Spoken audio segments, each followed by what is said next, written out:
Dans cette prière puissante d'aujourd'hui, nous allons demander à Dieu que le Seigneur vienne nous délivrer de tous les dommages et que le Seigneur vienne nous protéger sous sa lumière, sous ses ailes puissantes. C'est pourquoi nous allons demander à Dieu, à travers le psaume 91, la libération de toute malédiction, de toute sorcellerie, de toute envie. Parfois, on sent qu'il y a un mal dans sa vie, et le mal existe, et le mal parfois se lève contre quelqu'un. C'est pourquoi nous ressentons quand nous avons besoin d'une délivrance, d'une libération, quand nous sentons qu'il y a un mal qui agit sur nos chemins. C'est pour cela que nous allons demander à Dieu. Et si nous sentons qu'il y a un mal qui doit être vaincu, qui doit être ôté de notre vie, nous allons crier au Seigneur, et à travers cette prière, et à travers le psaume puissant, le Seigneur va briser toute malédiction.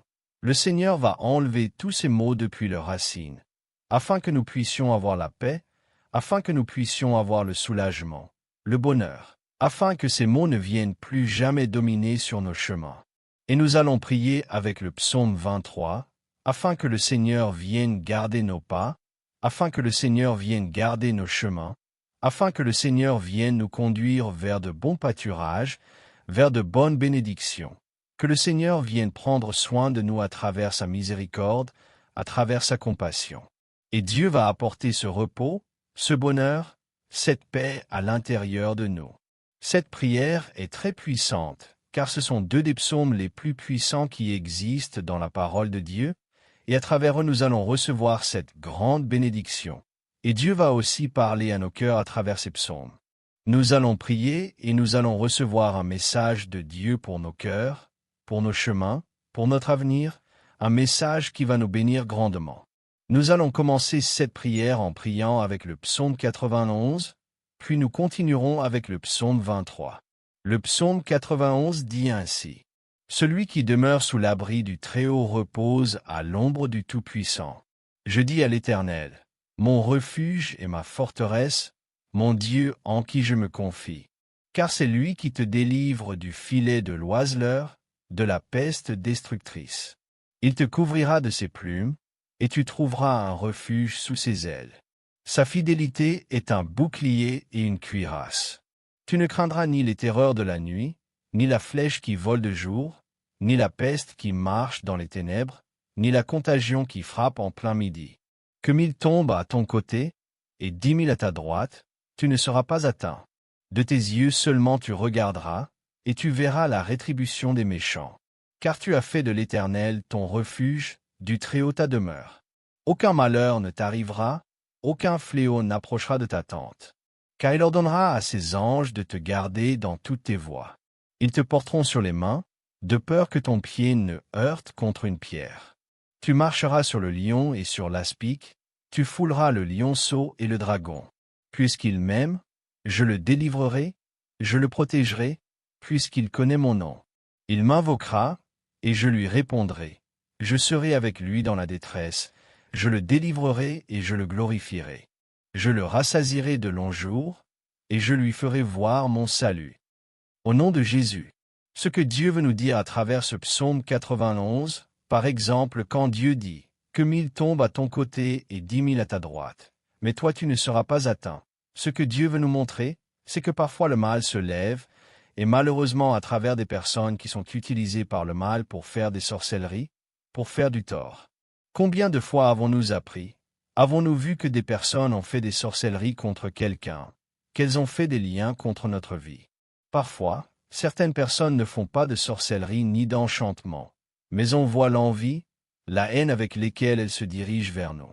On sent qu'il y a de l'envie, on sent que d'autres personnes désirent le mal contre nous. Et que pouvons-nous faire face à cela?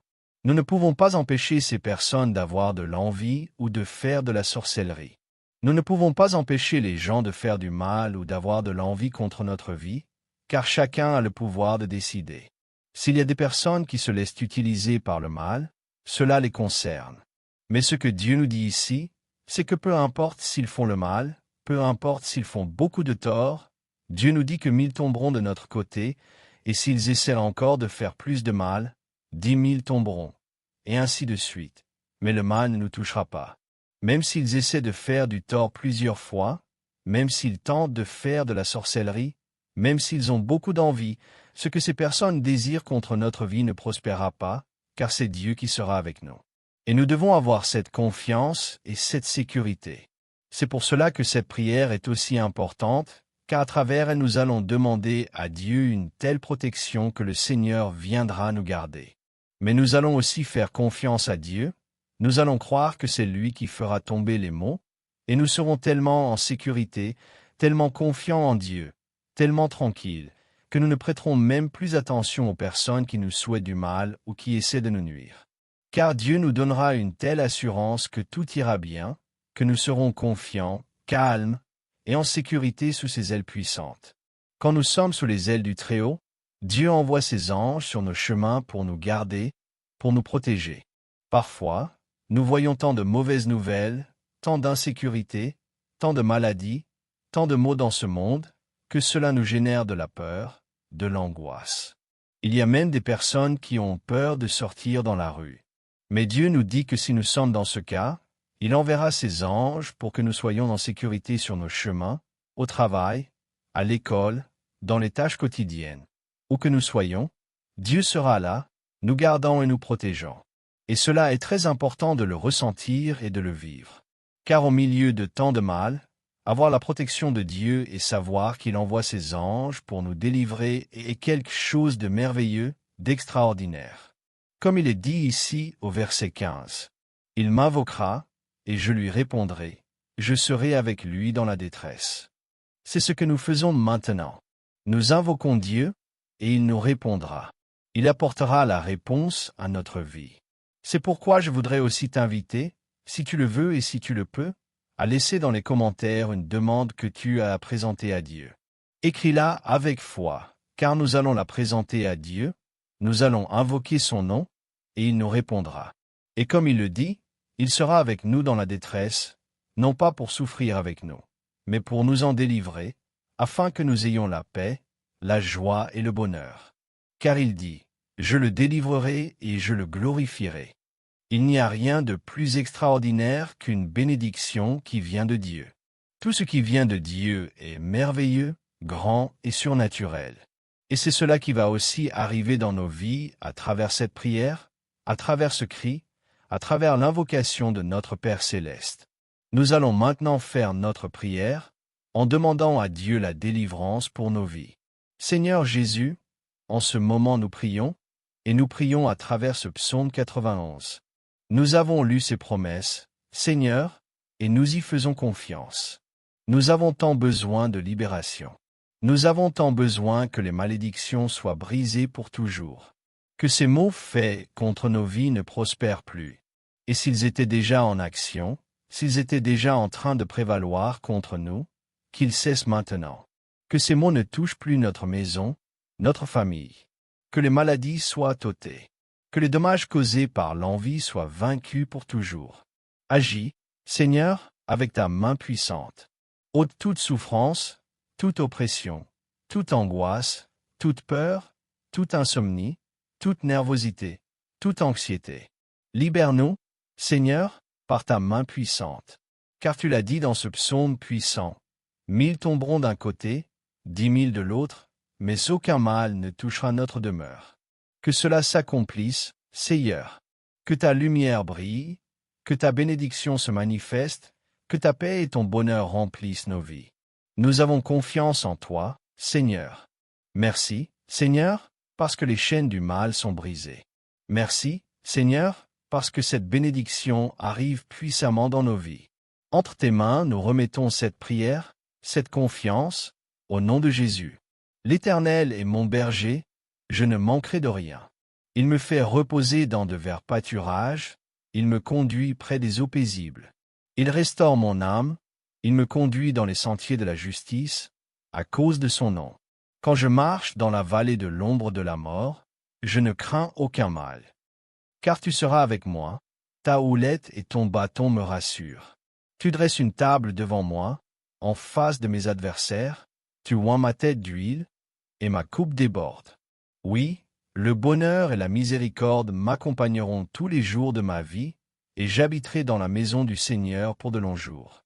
Cette prière du psaume 23 est bien plus qu'une prière pour demander quelque chose à Dieu.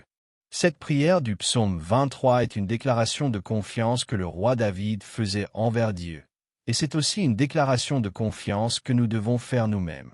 Car parfois, il y a des moments où nous prions pour demander quelque chose à Dieu.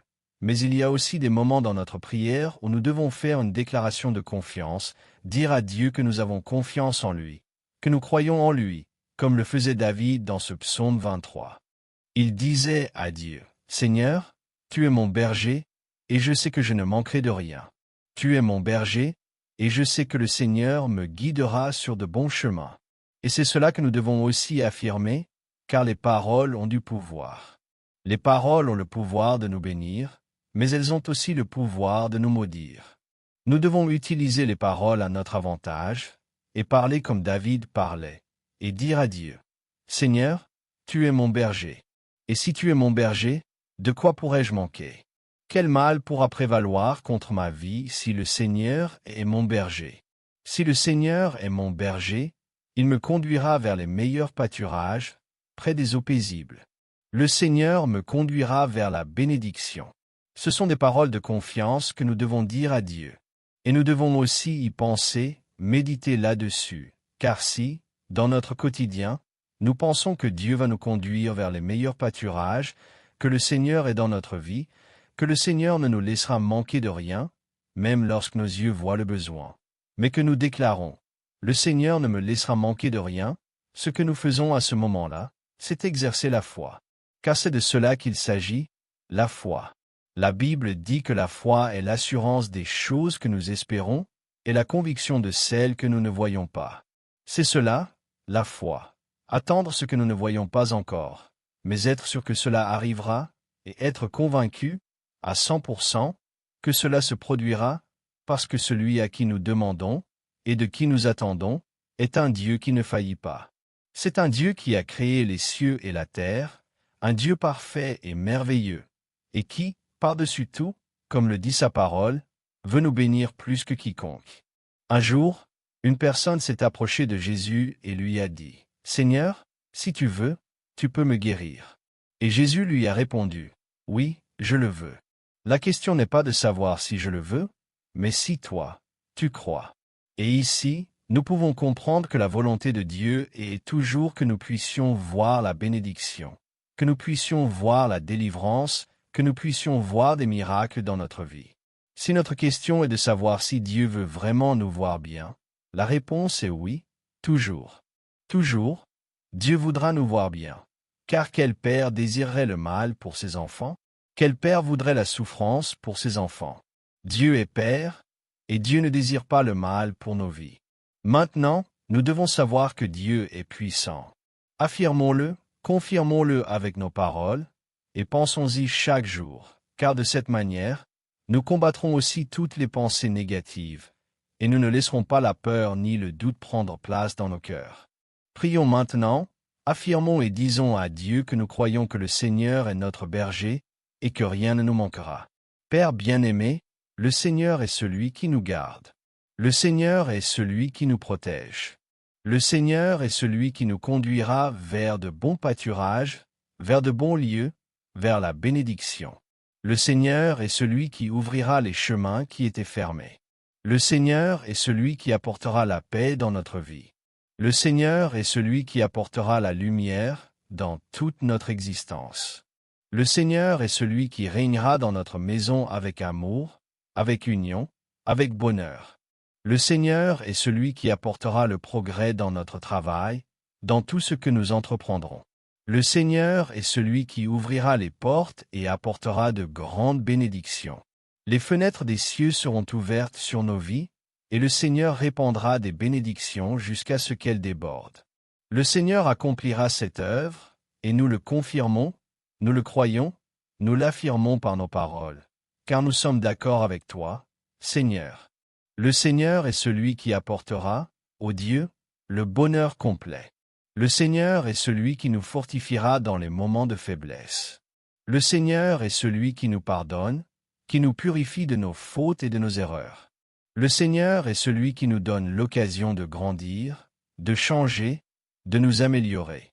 Le Seigneur est celui qui nous relève pour une vie nouvelle. Le Seigneur est celui qui nous donne une vision nouvelle, une vision de quelque chose d'extraordinaire et de merveilleux. Le Seigneur est ici en ce moment, et nous pouvons le ressentir à travers cette prière. Le Seigneur est celui qui bénit et protège tous nos chemins. Merci, Père. Merci, Seigneur, pour cette grande bénédiction. Merci, Seigneur, pour cette lumière. Merci, Seigneur, pour cette protection. Que ta présence se déverse jour après jour sur notre vie. Avec confiance et espérance, nous t'attendons, Seigneur. Nous attendons la bénédiction qui va arriver, une bénédiction immensément grande, merveilleuse et extraordinaire. C'est pourquoi, Père, nous te demandons maintenant la sagesse et l'intelligence, afin que nous puissions toujours être guidés par toi, afin que nous puissions être rendus capables par le Seigneur. Remplis-nous, Seigneur, de connaissances, rends nos vies capables, afin que nous puissions accomplir les tâches quotidiennes dont nous avons besoin, et que parfois nous ne pouvons pas accomplir seuls. Car c'est le Seigneur qui nous rend capables, c'est le Seigneur qui nous donne les conditions nécessaires. C'est pourquoi, Père, répands cette bénédiction, répands cette lumière sur toute notre vie. Que ton Esprit, Seigneur, vienne reposer ici avec nous. Que le Seigneur soit ici dans notre intérieur, car nous ne voulons pas seulement voir ta bénédiction à l'extérieur, mais aussi la voir ici, au-dedans de nous. Nous voulons que le Seigneur habite dans notre cœur, et que de notre intérieur coulent des fleuves d'eau vive. Que le Seigneur apporte cette paix, ce bonheur, qu'il fasse de notre âme sa demeure. Viens habiter ici, Jésus, dans notre cœur. Nous ouvrons notre cœur, car nous ne voulons plus être seuls. Nous voulons toujours être avec toi, et ressentir chaque jour cette sécurité, cette paix, cette bénédiction. En ce moment même, nous recevons cette bénédiction jour après jour. C'est pourquoi, Père, nous nous confions à toi et nous avons confiance en ton grand pouvoir. Merci, Seigneur. Encore une fois, merci pour tout. Entre tes mains, nous remettons notre maison, notre famille et tout notre avenir.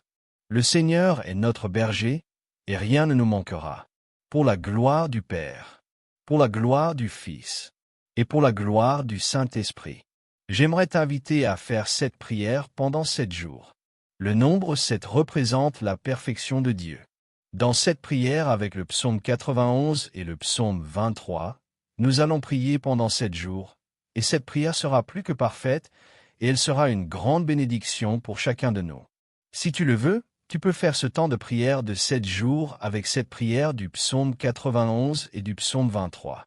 Et si cette prière a été une grande bénédiction pour toi, je te demande de laisser un j'aime, like à cette vidéo. Et si tu n'es pas encore abonné à la chaîne, je t'invite aussi à t'abonner afin de ne manquer aucun des messages et des prières que nous faisons chaque jour en demandant à Dieu sa miséricorde et sa bénédiction. Que Dieu te bénisse aujourd'hui, demain et pour toujours.